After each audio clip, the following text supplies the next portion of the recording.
We said it last week, and we're going to say it again. The Steelers with another huge win on Sunday Night Football. Yeah, now they have another primetime game on Monday hosting the Giants. Let's hit it.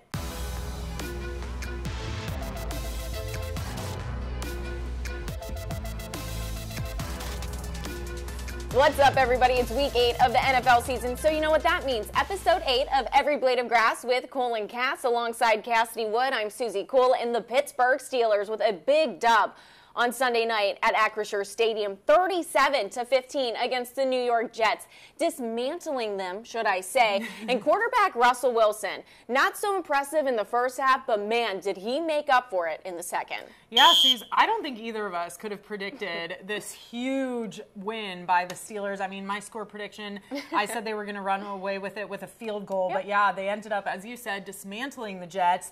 What an incredible outing for Russ, especially in that second half. The Steelers are now 5-2, which is pretty incredible. Yeah. Everybody was so anxious to see Russell Wilson out there get that first start. I will say his stats are one thing. We'll go over those in a second. We will. But the eye test. The eye test, I'm saying, I don't know if he's fully, now granted, he's going to be a little rusty. He's going to be a little bit of rusty Russ. We haven't seen him in an actual regular season game since December of last year. So we knew that this was going to be a little tough for him. Some of those deep balls were a little questionable, and I do think that his receivers were kind of making him look good a little bit. But is that enough to keep somebody like George Pickens engaged with Russell Wilson and in the game in general? Yeah, I mean, he knows that those passes are coming. Yeah. So for him, it's definitely more exciting than, say, putting Justin Fields in there. I was kind of shocked, too, that they didn't have a package for Justin Fields. I thought for sure we would see kind of a mixture of both. We said it last week, but to not see Justin get in at all was kind of surprising. There was a moment, we did say he had a slow start. There was a moment there in the second quarter where we did see Justin with his helmet on. He was practicing throwing on the sideline. We thought maybe he would get in, but he didn't all game. And thankfully, Coach Tomlin, I mean, he knows what he's doing clearly because he just stuck with Russ and he was able to really show out in that second half. 31 unanswered points, which is incredible. Incredible. And the stats, whenever you look at this game, you said maybe the eye test doesn't match, but when we look at the stats from Russell Wilson on Sunday night, 264 passing yards, 2 passing touchdowns, 1 rushing touchdowns, one rushing touchdown, no interceptions, a pass rating of 109. That's a higher pass rating than any of Justin Fields' 6 starts this season. Again, I think the best part of his game that it just does give him that edge over Justin Fields is the fact that he can deliver the deep ball. Yeah, and I mean, we've talked about it all season, really. I mean, Justin Fields racked up 5 rushing touchdowns. Russ isn't going to do that. Now, we go back to this first half just one more time. That second field goal and the third field goal, I immediately looked around in the press box and I said, if this were Justin, those would not have been field goals. Russell Wilson threw the ball away on third down on that second field goal. They were at, the 20-yard line, like right outside the red zone, and he just kind of threw the ball away. That would not have happened if Justin Fields were in. I'm glad, like I said, he was able to turn it around in that second half, but I'm telling you, if Justin Fields were in that game, I say they go up 3 touchdowns by halftime. I'm going to go with the outside factors to this game that Russell Wilson had to deal with leading up to the game. So first of all, you think of the injury that he was going through, navigating all season long. Then he gets the start ahead of last week's game. Pittsburgh, honestly, not very happy. You're at Acrisure Stadium in front of your home crowd. There is a lot of noise. At one point, they start chanting for Justin Fields. That outside noise, that could get to anybody. But again, Russell Wilson is a 13-year pro. Then you're on primetime television. There's a lot of outside factors that went into this start for Russell Wilson. And for him to have a little bit of a slow start, that doesn't shock me. He hadn't played in a game since Sean Payton benched him in over 10 months. So the fact that he rebooted in that second half the way that he did, I think it's impressive. Yeah, I mean, I think it's impressive. The numbers are clearly impressive. And like Coach Tomlin said, you know, that's why I get compensated well, because he knows how to make those tough decisions. So, you know, I'm glad that he did stick with him and he was able to turn it around. But And on the plus side, I mean, I think Steelers fans everywhere can rest easy knowing that we have 2 solid quarterbacks at the end of the day. 2 solid quarterbacks, and now a brand new sandwich at Permani's Brothers, too. Yeah, I mean, that's right. I don't know. I want to make sure that I say this right. It is called the Danger Russ, so obviously dangerous, but spelled with Russell Wilson's name in it. And it has pepperoni, ham, salami, and bacon, which honestly sounds really, really good to me. AKA, also it's Pittsburgh style, which means that it has the provolone cheese, fries, coleslaw, and tomato. I would get it. Yeah, I would get it. My only question is, where's Justin's sandwich? I mean, he took the team to 4-2, and he doesn't get a sandwich? Oh, whatever. Looking at next Monday's game against the Giants, usually at this time we take a look at some injuries, Cassidy, but this week, some good news. Yeah, most definitely. Alex Highsmith got back in there on Sunday against the Jets. It was so awesome to see him back out there, both him and TJ Watt, just that dynamic duo, especially now with Nick Herbig sidelined for, however long. Yep. We don't really know. He's still week to week. So to have Alex Highsmith, he's kind of like the quarterback of the defense in addition to Cam Hayward and TJ. He's maybe not the third quarterback on the defense, but definitely good to have him back. But some unfortunate news, though, on the defensive line. Montravius Adams did get injured on Sunday, and he has been placed on IR. So just an update on that. But yeah, on the positive side, having Highsmith back, it has been great. Maybe it's a little too early to make assumptions or to name a starter, but no starting QB has been named for the Steelers for next Monday. So where do we think head coach Mike Tomlin's head is at, Cassidy? Well, Suze, it's the same song and dance literally since the preseason. Yes. I mean, it's the same answer that we've been flip a getting coin. from Coach Tomlin since week 1. Every single week he says, we're not sure. We'll let practice be our guide. We'll wait and find out. I mean, even last week, everybody kind of knew that Russell Wilson was starting, but even so, he was not naming him, and he refused to name him really until we saw Russell Wilson's name flash on the Jumbotron right before the game.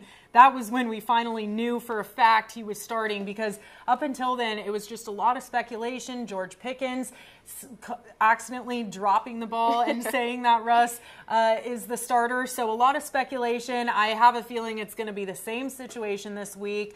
I would not be surprised if Russell Wilson is starting yet again, but I hope that we might see maybe some Justin Fields packages in there as well. We thought maybe we'd see it last week. We didn't, but maybe this weekend, or this Monday, maybe we'll see that. And Tomlin already mentioning how they're building a plan to beat the New York Giants, so take a listen to that here.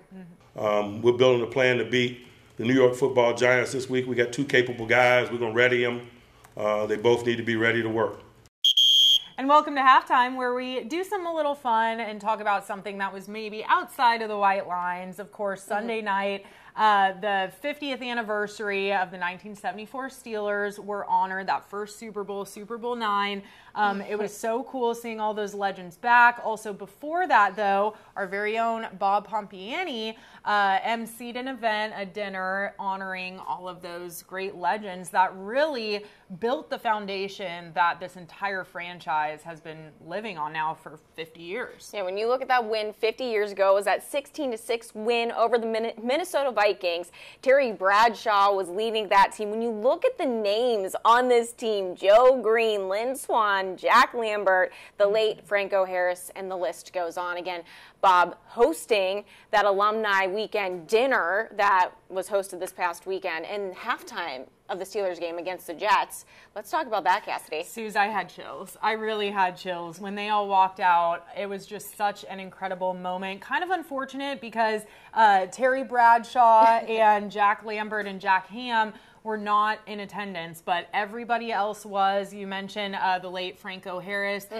Some of his family was there in honor of him. Of course, Mike Webster, his wife, was there. So just very incredible to see all of those legends back in the building. Joe Green was there, Mean Joe Green. He got a standing ovation, as you can imagine. But just seeing all of those guys back was just truly something that I'll remember forever. It's third quarter time, so that means it's time for CC's 3 keys of the game. This time, the Pittsburgh Steelers going against the New York Giants on Monday Night Football at Acrisure Stadium. First key, Cass. I'm getting creative over here. Let's get the lab coats out, everybody. It's time for a little chemistry for Russell Wilson and this offense. If he can play the way that he did in that second half of the game against the Jets, he was running the ball, he was passing the ball, he just seemed more fluid. The more reps he gets with this offense, the better he's going to be. Yeah, definitely. I mean, it's kind of like what we talked about last week, too, being able to start and being able to finish, just having, that consistency through the whole game. And like you said, if he played the way he did in that second half for the entirety on Monday night, I think they have a good shot at winning this one. I would use the term run loosely with Russ. Yeah, but, hey, he had a rushing touchdown, okay? Fluidity. You got to give it to him. All right, speaking of the run game, lean with it, rush with it, baby. The New York Giants allowed 269 rushing yards against the Eagles in their 28-3 loss last week. So let's see some action from Najee Harris and Jaylen Warren. Let's get it going, guys. Yeah, lean on that run game, especially Najee. I mean, these past 2 weeks, he's just been so explosive. And then we have Jaylen Warren, too. He had some sneaky long runs on Sunday. So definitely capitalizing on that run game. And that's why maybe we'll see a package for Justin Fields in there as well and some designed runs. All right. Last but not least, let's not go splishing and splashing. Avoid those splash plays from the Giants this week. Yes. The Giants, they're not the best offense, let's be honest. Yeah. But they do have some weapons. Daniel Jones is not afraid to step back and launch it. So hopefully that Steelers secondary can capitalize, maybe get an INT, maybe a pick 6 this week. We've been waiting. There's been a lot of picks, maybe a pick 6. We saw Beanie pick off Aaron Rodgers, of all people, twice on Sunday. Ran back that second one to like the 1 yard line. So they're this close. They're literally inches, and maybe we'll see a pick 6 this week. I do want to shout out Beanie, by the way, too. What an incredible performance on Sunday. Look, everybody back at home, I know this is the most highly anticipated segment of this show, part of the show, quarter of the show, right, Cassidy? I know Cassidy and I look forward to this segment all week long. However, we're still a little far out from the game, so we're not going to go lines this week. We're just going to make some score predictions, talk about our TD score, all that good stuff. Hey, we were both right last week. Yeah. Yeah. If you got Najee and George Pickens. My score, not so much. Hello, but yeah, mine either. We don't have to talk about that. Yeah, no, let's not do that. But our touchdown scores both hit last week, so... There you go. I know something. Guys. All right. I'm saying that the Pittsburgh Steelers take it home this week, 29-16. I don't think that they score over 30 points this week. Okay. I don't think they have as high scoring of a game this week. But I do like them going 29-16. I'm there with you. I think the Steelers will win. But I think they're going to have another huge offensive game. Okay. I really do. The Giants, I mean, they're a mid-team at best. I don't see, them coming in and really stopping this offense. I feel like they kind of got invigorated on Sunday having Russ in there. And I just see them having some splash plays again. Maybe Russ throws a little bit of a better ball, and there's a few easier catches for George Pickens and Pat Freiermuth. And I see it being explosive offensively, and I would not be shocked if they're honestly nearing 40. Another 37-point game from them, I would not be shocked. And I think it's going to be a blowout. I think it's going to be 37-10 because this Giants offense, they cannot put points on the board. And I just think the Steelers defense is incredible. Granted, they were ranked number 1. They were top of the tier, 2 weeks ago, fell off a little bit, but I still think they're as good as we thought in the beginning of the season, and I would not be shocked if they held them to only 10 points. Okay, well, a difference in opinions, but that never hurt nobody. We're still friends, everybody, don't worry. Yes. When we're going and talking about touchdown scores, we've been hot as of the last couple of episodes of this. I'm going Jaylen Warren because the Giants are bad against the rush game. I said that in our keys. They allowed 269 rushing yards against the Eagles last week. Jaylen Warren hasn't scored a touchdown yet this season. So let's go for it. Let's see what he can do. I feel like this is his game to heat things up. Yeah, I like that pick. That's not a bad one at all. I'm going to go a little crazy. I think Najee gets 2. Okay, wow. Not only are you plus. picking somebody, you're picking him getting 2. 2. Okay. I think Najee Harris gets into the end zone twice. I think he was so hungry for it Sunday night. He almost didn't get in, but then he did at the very end of the game. I think he's going to go out there very hungry to get into the end zone again. He loves that feeling. He jumped into the crowd with the fans. He was so excited after that, and I just think that energy is going to roll over to Monday night. But what's crazy is this is the Steelers' third primetime game in 4 weeks. I don't know if that's ever happened before. I'll have to go back and look. But to have a primetime game Sunday night, go on the road, and then play again on Sunday night, now on Monday night, it's just kind of crazy, but I'm here for it. It brings out a huge crowd. Again, primetime action in the Steel City next Monday. The Pittsburgh Steelers taking on the New York Giants. Watch along with us. Tweet at us, #EBOG. Leave comments on this video. Cassidy will be there. I'll be taking it in from my couch, and we'll see you next time. Yeah, see you guys at Acrisure.